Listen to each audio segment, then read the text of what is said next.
Good morning. Good Monday morning to you. July 25th. August is creeping around the corner here. Man, I'm excited. Not supposed to have any heat advisories this week. So, man, I love the heat, but man, when it gets around 110, that's pretty intense. So, we got Loretta Lynn's coming up next week where I'll be outside all day, every day for a week. So I'm looking forward to, if there's no heat advisories, that will be a great thing for everyone. So, man, hope you guys had a great weekend. We got the pleasure of seeing Dr. Ben Carson at our church this weekend. It's always nice to get to know and understand people that have had great success, kind of the road that led them to there and their thought process and how they see things. Man, it's such a powerful deal for me. And one of the things he shared with us was, how books were important in directing his life and actually changing his life and possibly saving his life in the area that he grew up in. So very, very interesting. So this week, I've got something for you. A lot of people who are striving to become better week in and week out. A lot of what I talk about is for people who have an achievement mindset, who are looking forward, who are working the puzzle every day, to get better. And for me, that's something I got interested in early in life, and to this day, I just can't shut it off. It's there every morning, no matter how tired, exhausted, how hard I'm working. I just can't turn that off, and I think that's something that's learned. It's not something that you're necessarily born with. People would argue with me on that, but I believe it's something that you learn to do.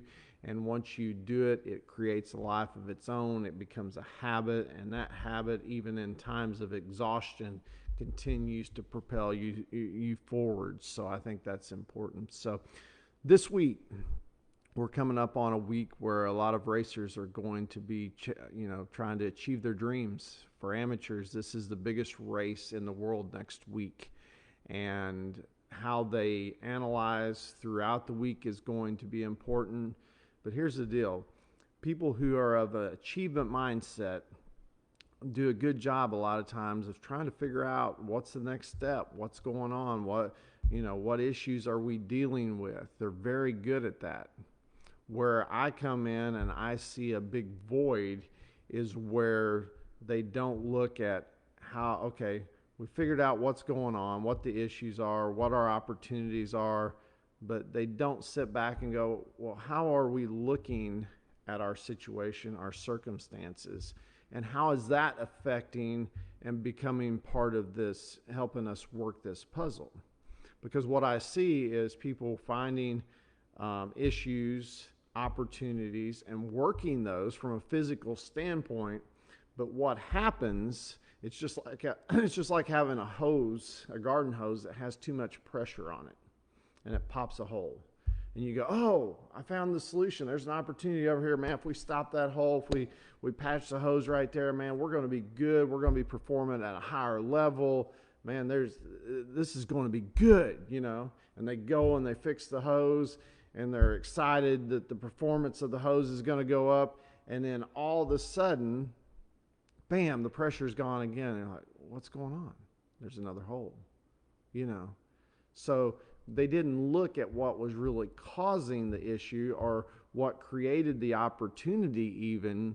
They just did the physical and didn't go that there's an underlying issue here. The hose has too much pressure. Reduce the pressure back a little bit, still keep the high performance, way more performance than if the hose has a hole in it. And so I'm going to challenge you guys, and we'll look at this in different formats this week, but I want to challenge people. Don't just look at what is my opportunities, what are my issues, how do I solve these, but also look at what was your perspective leading up to the point that you're at right now. Is that all good? Can anything change? Can anything be adjusted? Because when we do this, we're actually working two powerful things together. We're working action solutions, opportunities, really, really making physical momentum. And if we can get that to go along with reducing the resistance created by our mind, then we're in real good shape.